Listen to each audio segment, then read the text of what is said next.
Hey everyone, welcome to Basics 101.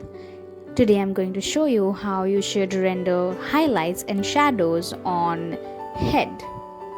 Let me just fill in my skin color first.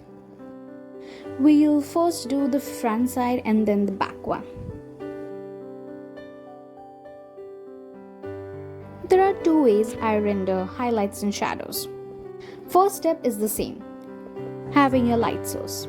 Here my light source is on the top right, so my shadows will be on the left side. I will add one new layer and clip it to the previous one. I will select my base layer of the skin and then increase these two layers percentages to get a shadow color. You see, this face will create a cast shadow on the neck. Oops, I'm drawing it the wrong way. I reduce the opacity of the layer to clearly see where my neck begins. Now you can notice how my neck has a shadow casted by the face. I will just redefine this a little bit. And now use my blur tool.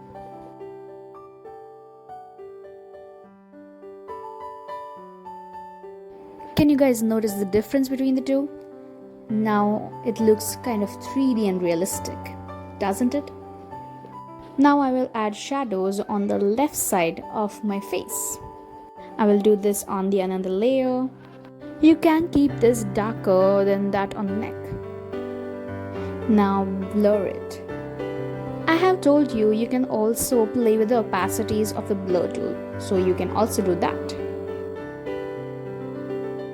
Now let's select the highlight color by increasing the value of my base skin color. I will add that on the right side and then blur it. I feel these colors are too strong, so I will select my base layer and then reduce the opacity of my brush and use that color on this highlight and shadow. You see how the effect is getting reduced of the shadows and highlights? You can also do this with eraser. So where exactly to put your shadows and highlights? Just divide your face or head in 4 parts. First part for shadows and fourth part for highlights. You can bring them a little bit to the parts in between. Let's do the hair.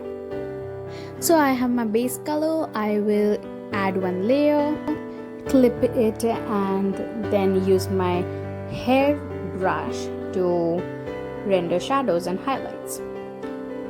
My hair starts from here. They are quite darker on the scalp from where they start, so make sure you keep them a little bit dark.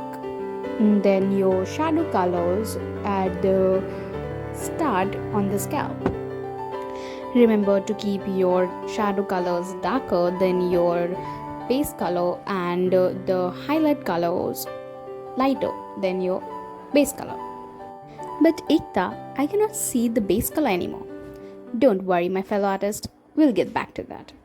After rendering highlights and shadows, go back to your base color, select that and use that on these highlights and shadows using this hair brush.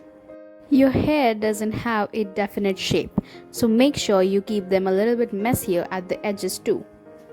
If there are some unnecessary hair that you would like to remove, use your eraser tool as a strokes, so that doesn't disrupt your hair texture that you have created before. I want to give some more hair on her face.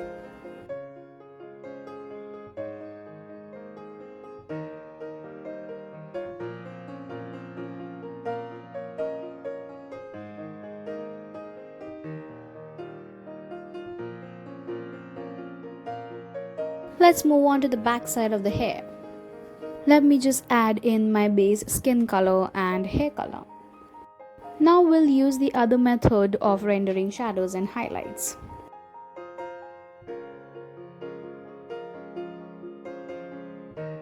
Add one more layer for your shadows and highlights and clip it to the previous one. First, let's figure out our light source. Here it is on top left, so my shadows will be on the right. The braids create a shadow on the body. I should have drawn the hair on different layer. See guys, that's why I tell you to draw different things on different layers. Now blur the edges of the shadow.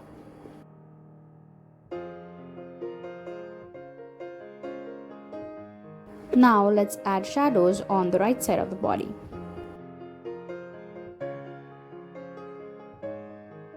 Blur it. I feel this is kind of dark. So I will take my base color, reduce the opacity of my brush and use it on this shadow. And then blur it.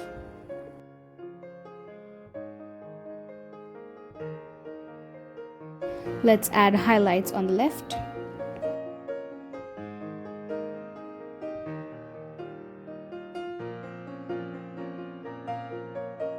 Now I will add one layer and add highlights and shadows on the hair. I'll be using my normal brush Dip Pen Soft and not the hairbrush.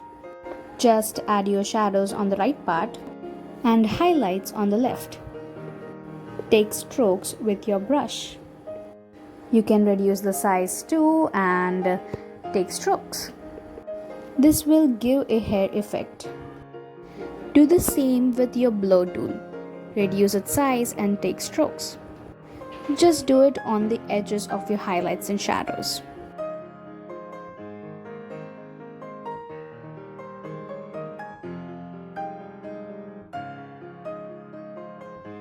You can blur the whole highlights and then take strokes by reducing the opacity of the brush. That will also give a good effect. That is it for today. I hope you guys learned something new. If you did, just like, share, subscribe, press the bell icon, subscribe to my mailing list, all those good things. And I'll see you in the next video.